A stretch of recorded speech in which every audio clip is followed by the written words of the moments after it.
Hello and welcome to Innovations, a podcast series brought to you by the experts at Sanford Health. You are listening to our 16th episode, A Mark Through Coronavirus. I'm your host, Simon Floss, with Sanford Health News. The practice of medicine goes far beyond clinic walls. The Innovations podcast looks at the biggest issues facing healthcare today. Each episode offers the opportunity to see the ever-changing world of health and wellness through new eyes. Our leaders offer out-of-the-box solutions to some nagging questions. Today we're excited to be talking with Dr. Mark Denison, a man whose work has been instrumental in fighting not only COVID-19 but all coronaviruses. Dr. Denison is one of the 3 finalists for the 2020 Sanford Lorraine Cross Award, which highlights breakthroughs and innovations in medical science. He's been studying coronaviruses since the 1980s and played an integral part in determining the efficacy of remdesivir, a drug that can terminate the growth of coronavirus. Thanks for joining us today, Dr. Denison. My pleasure to be here, Simon. It's a pleasure and honor to even be sitting here and talking with you, and I got to say congratulations on being a finalist. Let's have our listeners get to know you a little bit more. What do you do, and where's home for you? Well, I live in Nashville, Tennessee. I've been there since 1991 with my wife, and I guess 2 of my grown kids, still live in Nashville. I'm at Vanderbilt University Medical Center and in the Department of Pediatrics and Pathology, so I'm the director of the Division of Pediatric Infectious Diseases at Vanderbilt, so I still see kids in the hospital as well as doing research in the lab. Well, I'm sorry that South Dakota brought some snow here with you. It's not a little bit warmer, but we'll try our best to ramp up that temperature. But you've been studying coronaviruses, as I mentioned, since the 80s. Can you reflect back on your career thus far and what you've seen? Well, it's a long time, but I think one thing I've seen is the need to continue to move research forward to support it at all levels. I've seen, perhaps for the first 25 years or so, not a lot of interest in what we did because there were only 2 known coronaviruses before SARS that caused human disease, and it caused colds. And so a common refrain from our work would be, that's interesting science, but who cares? And so that's something that I think that we learned over time. But I think with the advent of SARS in 2003, 2004, we recognized what we had always predicted, is that these viruses could move from one species to another to cause disease, and followed by MERS. And then, of course, with COVID, I think we can see the profound potential for them to cause serious illness. So our work has been sort of in parallel with that, right? The context of doing very fundamental science to discover how a virus works and how we can stop it, with this emergence and this continuous emergence of new, potentially pandemic viruses, unfortunately now manifesting as COVID. And throughout the course of your career, we have to ask, have you seen anything like COVID-19? I think there is I think this, in fact, is unique in human history. I think even if you go back to the 1918 flu or the Black Plague, the Black Death, that's something that has impacted the entire world at the same time. With this degree of population, I believe this is a unique event. So my career does not go back to the Black Plague, so I think I would not be able to comment back there, but I would say that certainly in my career, there's nothing even comes close to this. What are some of the biggest wins of your career? Well, they would be things that would put a lot of people to sleep. I don't know about in that. terms of discoveries, but I think the discovery that coronaviruses encode unique proteins that are able to help them identify and fix mistakes. This is a novel function. It's called proofreading. That probably was the basis for the reason we initiated our collaborations with Gilead and with other companies to look at drugs. It was actually that protein function. So it was a very kind of geeky, fundamental coronavirus biology question that made us realize that there was something really novel about these viruses in terms of their evolution and the ability to actually inhibit. So you and your team worked for years to find a drug that would be effective in the fight against coronaviruses, and eventually were able to find that with remdesivir. How relieved were you when it received FDA approval? Having worked on it for like 6 or 7 years,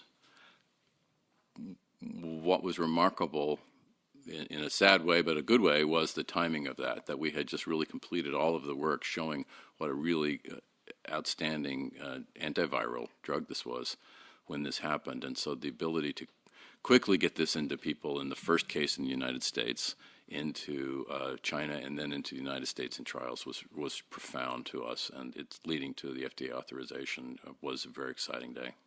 Let's switch gears now and talk about the Lorraine Cross. What was going through your mind when you learned that you were a finalist, and what's that recognition mean to you? Well, I have to be completely frank. I had several phone calls that I ignored because someone said, "You've won a prize," or "You may have won a prize," and so I actually. Do you think it was your car insurance? You always get those IRS, car insurance. That's I was getting so many calls and so many interviews at the time that finally one of my senior lab scientist came in and said, "Mark, I think you need to take this call. I think these people are for real." I hadn't even had time to look, and so when I got the call and of course was asked, I was sort of overwhelmed and overwhelmed and delighted. And of course, my second question, because I'd been working on coronavirus for so long, are you sure you didn't make a mistake?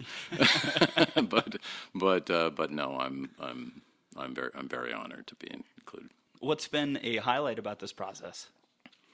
I think the ability to actually reflect over this last 6 months, because of course the award was delayed because of the peak of the pandemic across the United States back in December.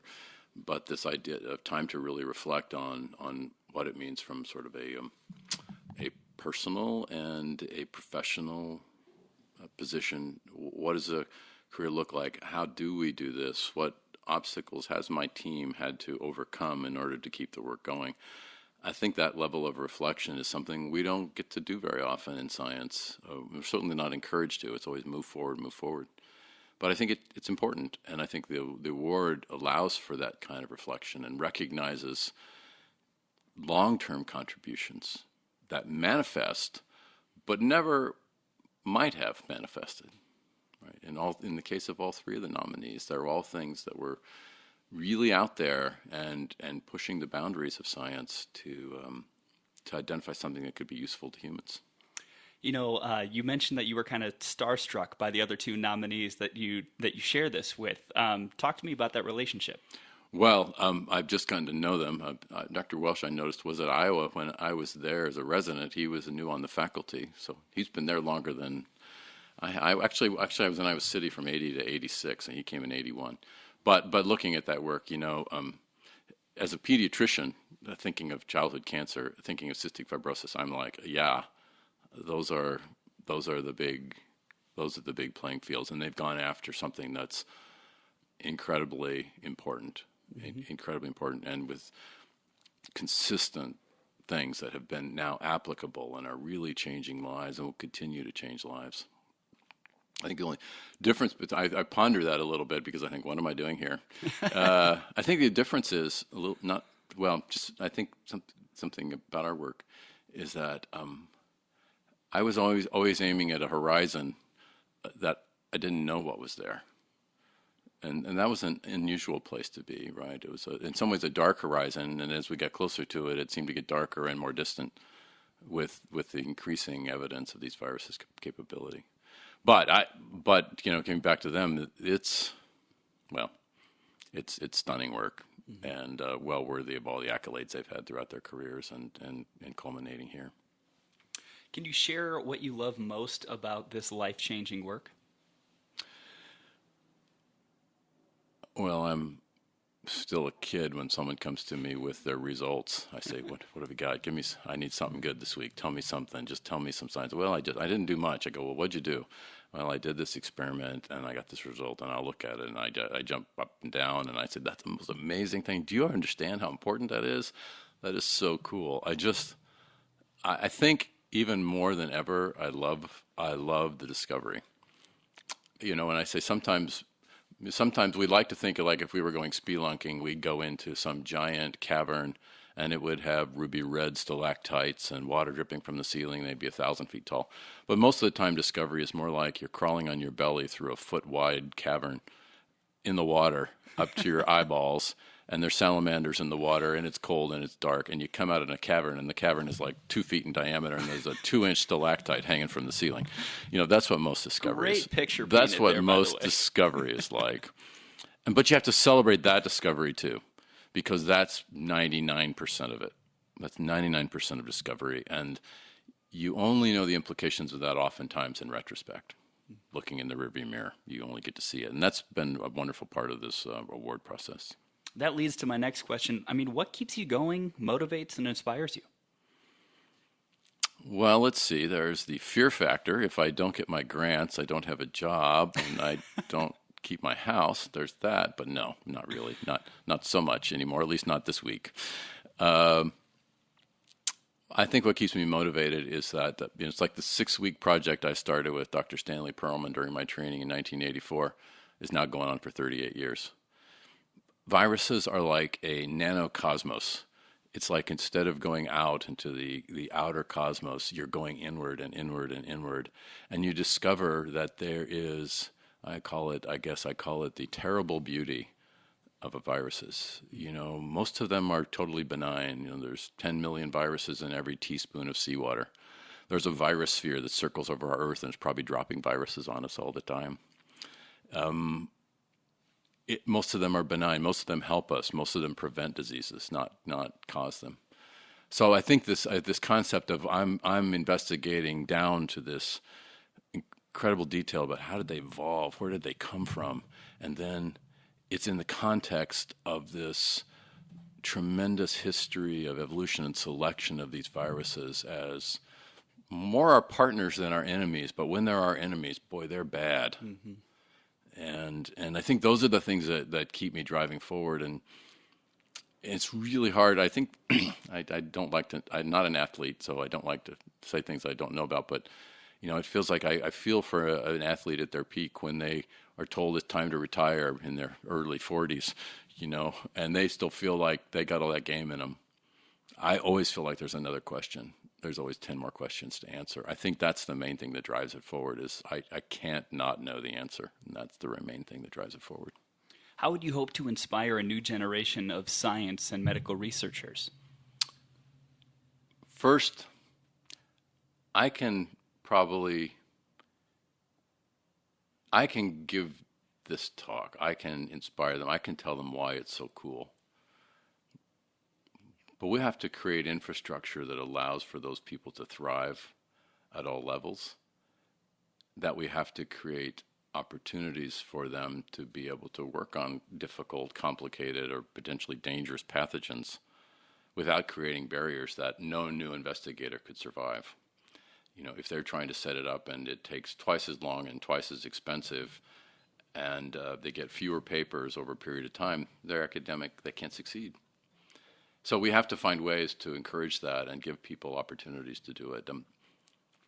I would like to, if I start, I call it recruiting for the NBA and junior high, right? I think where we need to go is we need to go to the people that are young, idealistic, and we need to, and I say my primary goal in training people is to make sure I don't drive the passion out of them, is to make sure I make them understand that this is something to continue to be passionate about your whole life. You do not need to lose your passion for this.